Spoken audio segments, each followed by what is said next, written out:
The Lord be with you. And with your spirit. A reading from the Holy Gospel according to Luke. Glory to you, O Lord. Jesus said to his disciples, "There will be signs in the sun, the moon, and the stars, and on earth nations will be in dismay, perplexed by the roaring of the sea and the waves. People will die of fright in anticipation of what is coming upon the world, for the powers of the heavens will be shaken.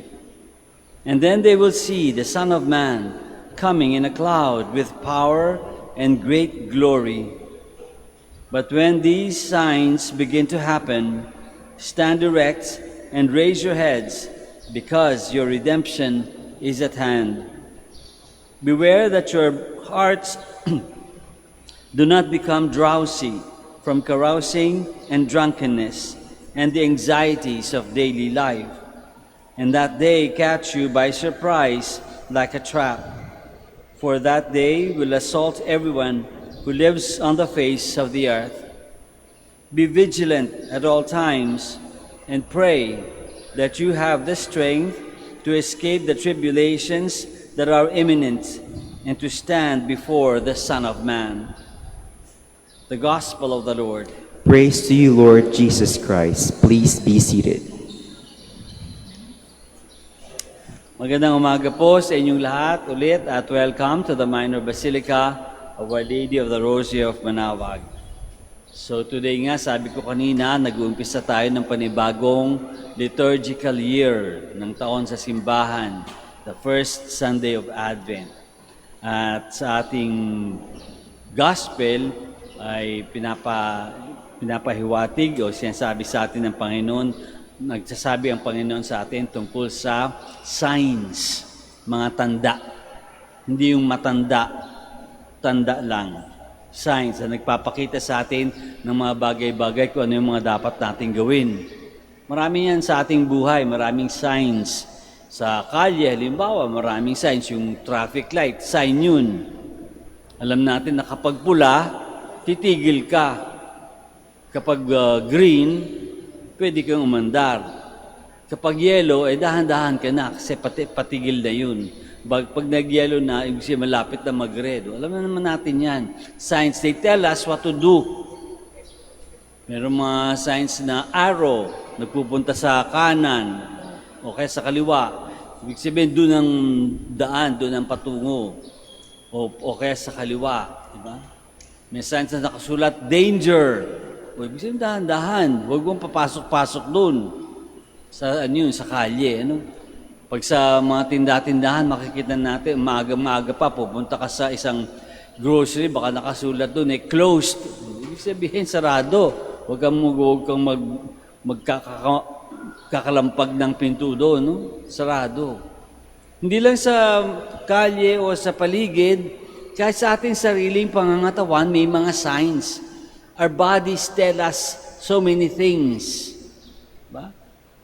Kapag nag-umpisang sumakit yung ngipin mo, ibig sabihin, dahan-dahan na sa mga matatamis. Maaaring meron ng sira yung ngipin, so kailangan pumunta sa dentista. We recognize the signs. Tatlong importanteng bagay ang ating relationship sa mga signs. Una-una, kailangan nating makita. Nakita natin yung signs. Dapat nakikita natin. Our eyes should be keen, malinaw yung ating mata para makita natin kung ano ba yung sign. Pangalawa, kailangan nating maintindihan. Hindi enough na makita mo. Kung baliwala naman sa'yo, wala na sa'yo ibig sabihin, hindi mo naintindihan, baliwala din. So kailangan makita, maintindihan. At pangatlo, kailangan mong gumalaw. You have to act on it. Kaya sinasabi, di ba? Heed the signs. Follow the signs. Makita, maintindihan, at sumunod, gumalaw. Kapag lagi nang sumasakit ang ulo mo, hindi enough na masakit ang ulo ko, masakit ang ulo ko. Hindi pwedeng ganun lang, di ba? Kailangan intindihin bakit kaya sumasakit ang ulo. Baka mamaya meron kang malabong mata, o baka mamaya may mataas ang blood pressure, Nakita mo, naramdaman mo yung sign, naintindihan mo, kung hindi ka gagalaw, wala rin mangyayari. Gagkaroon ka ng problema, kailangan pumunta sa doktor. Diba? Sumasakit ang tiyan mo, kung palagi na lang sumasakit ang tiyan mo, isipin o pag-aralan, bakit ba? Baka hindi ka nakakakain. O kaya baka sobrang kain. So kailangan, bawasan, dagdagan, kumain ng tama, kumain sa tamang oras. Kapag yung anak natin bumababa ang grades, nakita natin bumababa ang grades, hindi naman tayo tatahimik lang ay, sorry. Kailangan intindihin natin bakit. Bakit bumababa ang grades ng mga bata? Baka may problema. Baka nabubuli sa eskwela. O baka tayong nangbubuli sa kanila. Bakit? Bakit bumababa? Anong dapat natin gawin? Gagalaw tayo. Signs. We have to see them, we have to understand them, and we have to follow them. Importante. Sa ating gospel ngayon, sinasabi ng Panginoon, mayroong mga signs na parating na ang Son of Man. May mga signs kapag padating na ang manunubos. Sinasabi niya dito tungkol sa mga sun and moon. Pero sa panahon natin ngayon, ano ba yung signs at anong sinasabi sa atin? Ano bang dapat saan ba tayo dapat dalhin ng season na ito ng Advent? Advent, panibago, di ba? Panibagong umpisa. New year, new liturgical year. So, ibig sabihin, yung merong naluma.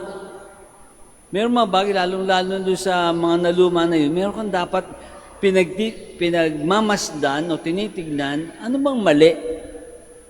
Ano bang kulang doon sa nagawa natin last year? Ano bang mali na nagawa natin last year? At itatama natin kasi panibago Bagong umpisa. New start. New beginning. So we have to change some things. Dapat lagi mayroong nagbabago, no? Dapat lagi mayroong bumubuti. Dahil buhay tayo Kung pasama ng pasama, kamatayan agad yun, no? Dapat bumubuti.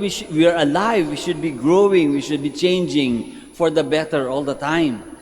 So ano yung mga hindi dapat na mga nangyari? Yung signs. Kailangan makita natin kung ano yung mga hindi magagandang nagawa natin, nangyari sa buhay natin, sinabi natin, naisip natin, ginawa natin. Ano ba yun? At bakit naging ganun? At saan tayo dinadala?